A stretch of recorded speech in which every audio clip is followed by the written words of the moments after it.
नमस्कार सखी हो. तुम्हाला असं कधी जाणवलं आहे का, की तुम्हाला खूप काही बोलायचं असतं, सांगायचं असतं, पण कोणीच समजून घेत नाही. काही बोललं की दुर्लक्ष करतात, काही बोललं थोडं हलकं घे असं म्हणतात. पण मनातल्या भावना कशा शांत करायच्या? कोणी समजून घेत नसलं तरी आपल्याला काय करावं? आज आपण हाच प्रश्न सोडवणार आहोत. सखी हो, आयुष्यातला पहिला आणि सर्वात महत्त्वाचं पाऊल आहे स्वतःला समजून घेणं.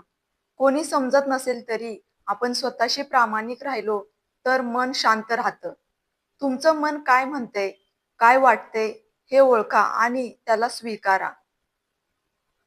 उदाहरणार्थ, मला थकवा येतोय, मला राग येतोय, मला काही बोलायचंय. हे स्वतःला मान्य करणं म्हणजे कमजोरी नाही, ताकद आहे. भावना व्यक्त करायला शिका. कोणी समजत नसलं तरी तुमच्या भावना लिहा, कॅमेऱ्यात बोला किंवा ट्रस्टेड मैत्रिणीला सांगा. डायरी लिहा, स्वतः स्वतःशी संवाद साधा, कधीतरी एखाद्या वृत्तपत्रात किंवा ब्लॉगमध्ये लिहा.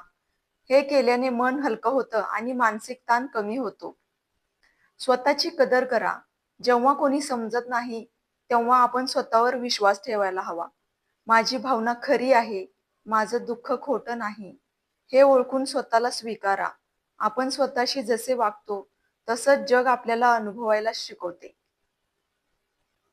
सर्व लोकांना समजून घेणं शक्य नाही, पण जगात तरीही आहेत ते लोक जे समजू शकतात. मित्र, गुरु, समुपदेशक, आई-वडील त्यांच्या संगतीत स्वतःला व्यक्त करा. कधी-कधी एकच व्यक्ती आपलं मन समजून घेतल्यावर सगळ्या जगाच्या दुर्लक्षाचं वजन कमी होतं. स्वतःसाठी वेळ काढा. कोणी समजून घेत नाही तर स्वतःसाठी वेळ काढणं अत्यंत महत्त्वाचं आहे. मन शांत करण्यासाठी चालायला जा. आवडती गोष्ट करा. चित्रकला, संगीत, वाचन अशा गोष्टींमध्ये मन रमवा. ध्यान किंवा प्राणायाम करा. हे केल्याने मन हलकं होतं आणि आपला आत्मविश्वास वाढतो.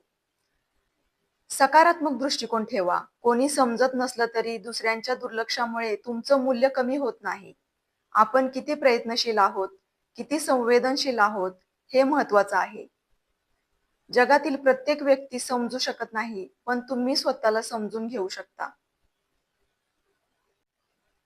अनुभवातून शिकणं. जेव्हा कोणी समजून घेत नाही, तेव्हा स्वतःच्या अनुभवावर लक्ष द्या. काय शिकायला मिळालं? काय बदललं पाहिजे? कसं पुढे जावं? प्रत्येक अनुभव आपल्याला बळ देतो, आपलं मन मजबूत करतो आणि आत्मविश्वास वाढवतो. सखी हो, कोणी समजून घेत नसलं तरी तुम्ही स्वतःला समजून घ्या. भावना व्यक्त करा. योग्य व्यक्तींचा आधार घ्या. स्वतःसाठी वेळ काढा आणि अनुभवातून शिकत राहा. कारण आयुष्यात जेव्हा कोणी समजून घेत नाही, तेव्हा स्वतःला समजून घेणं ही सर्वात मोठी ताकद असते. आपण स्वतःशी प्रामाणिक राहिलो, तर जगाच्या दुर्लक्षाचं ओझं हलकं होतं. जर हा संवाद तुम्हाला आवडला असेल, तर सखी संवाद विथ मीनाक्षी या चॅनेलला सबस्क्राईब करा. व्हिडिओला लाईक करा, शेअर करा अशा तुमच्या सखीशी, जिला या संवादाची खूप गरज आहे. भेटूया अशाच नवीन विषयांसोबत. धन्यवाद.